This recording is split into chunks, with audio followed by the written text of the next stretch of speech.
Copyright disclaimer. Under Title 17 U.S.C. Section 107, allowance is made for fair use for purposes such as criticism, comment, news reporting, teaching, scholarship, and research. Fair use is permitted by copyright statute that might otherwise be infringing. Nonprofit, educational, or personal use tips the balance in favor of fair use. Okay, you guys, so I'm going to skip over certain words, and if anything needs me to not say anything, I'll just pass it. This was posted 3 years ago. Broadway theater fandom divided over phile casting.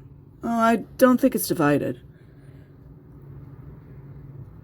And this guy, he used to be a Scientologist. In fact, the charges against him happened when he was a Scientologist.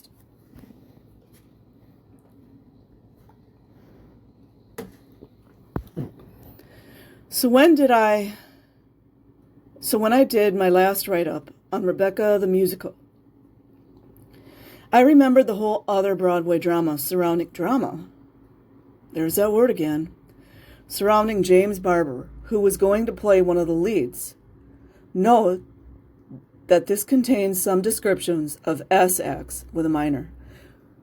So if I get to that, you guys, I'm just going to pass it. Here we go. So Phantom of the Opera was before the shutdown, the longest running show on Broadway since 1988. It's one of the top moneymakers on Broadway, too, right up there with The Lion King. Phantom is the show you think of when you think of traditional Broadway. With such a long and historic run, it's had a slew of stars come through the cast, including big names in the Broadway world, like Sarah Brightman, whom Christine was written for, Sierra Bogas, also part of Rebecca, Brad Little, Jay Armstrong, Johnson, etc. But with all the hundreds of people who have cycled through the cast, it's remained a pretty conservative, read old school white musical. For example, Norm Lewis was the first black man to play the Phantom on Broadway, and only the third in all the productions worldwide, and that was in 2014. Enjoy this clip of Norm singing before we get into the depressing stuff. When Norm Lewis was set to depart in 2015, the producers announced the next Phantom, James Barbour, who had made his Broadway debut in 1993, had been kicking around the Great White Way off and on ever since, and was fresh off the final Rebecca cancellation. In fact, one of those previous Broadway credits landed him in jail. In 2001, James Barbour was starring in the musical Jane Eyre, and a 15-year-old aspiring actress, I wonder if she was a Scientologist, comes to the show, and through a connection with their mutual high school drama teacher, listen to all that very closely, gets to meet the then 35-year-old Barbour backstage. See what these predators do?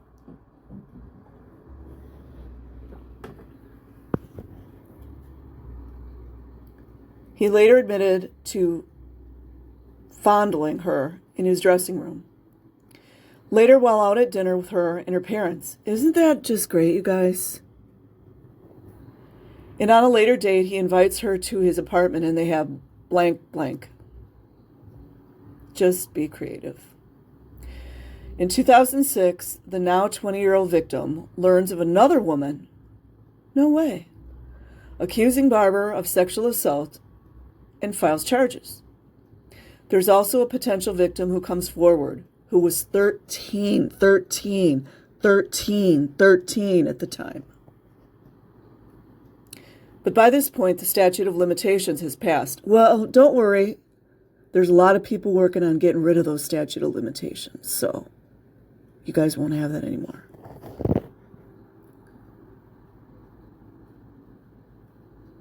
And they always use the same thing, don't they? Not only does he plead not guilty, Deny, deny. He and his attorney launch a pretty awful attack. Oh, no mention of Scientology?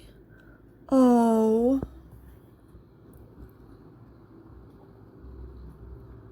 Like a dead agenting attack? Accusing her of making false accusations. It's what all of them say.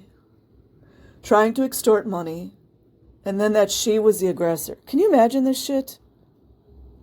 There's no reason a 15-year-old girl, and chances are she had no relations up to that point, would want a pathetic, disgusting 35-year-old pedo. He was indicted on 9 counts of engaging in criminal sexual acts, sexual abuse, and endangering the welfare of a child, and spent 60 days in Rikers. Wow, 60 whole days. You guys know what's up, right? Because Broadway has a massive accountability problem. Oh, it's everywhere. It's not just Broadway. Barbour returns to Broadway 2 months after his sentence as a lead in The Tale of Two Cities.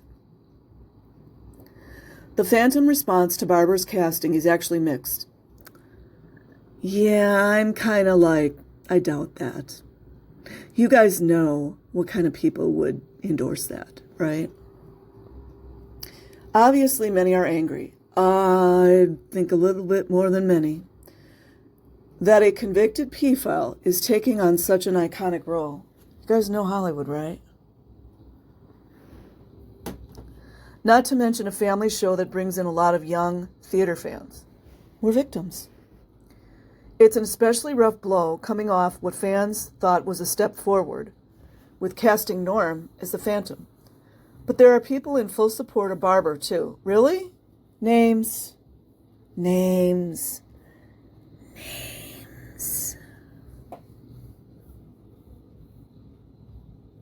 But there are people in full support of Barbour, too, saying he should have a second chance. They always continue with their shit, and you guys know it. It's hard to find many posts about it now. Of course it is. Since it was mostly scrubbed. Of course it was. But trust me, my favorite response was the hashtag Goodbye Phantom. A blanket attempt to spread the rumor that Phantom was closing on Barbour's debut performance date to try to deter potential ticket buyers. Yeah, because maybe they were thinking phile who violate children shouldn't deserve to get a paycheck.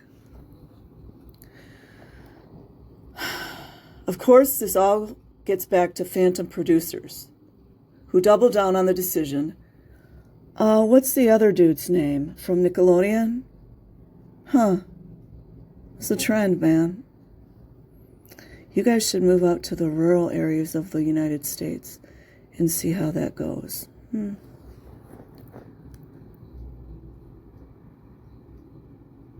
And release a tone-deaf statement ending with, while we know some will disagree, no, it's way, way more than that, you guys. It's way more than that. You little mappos, you.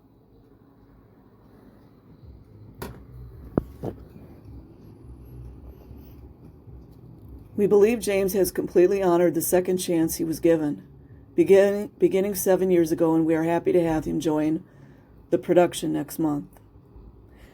Where's the names of these people? You think that it's okay to do this to children and there's no consequences? The fallout, not much. This almost seems like an oppositional article, in my opinion. The general population does not agree with this, I can assure you. The fallout, not much. Doubt that. Barbour goes into the show as scheduled. Really love to. I would love to go to the show because I'm a little crazy, and go to the people getting ready to walk in and let them know. I mean, chances are a lot of them do know. Spends nearly 3 years in the role. before departing in 2017. He hasn't been seen on Broadway, but has continued doing professional theater in L.A. Wonder if he has friends in the LAPD. I'm just asking. Though Broadway is currently closed through January 3rd, 2021, Ben Crawford is the current Phantom since late 2019. His biggest controversy is that he makes his famous entrance walking down the steps facing forward. You guys following this? I don't usually read stuff like this. This seems kind of oppositional to me. But anyways, it's good to address this. Not backwards as the Phantom usually does, because he's worried about falling on his blank. Backwards is a code, by the way, and I'm not going to go there. So anyways, you guys, I will put a link in the description box. Like and subscribe if you choose.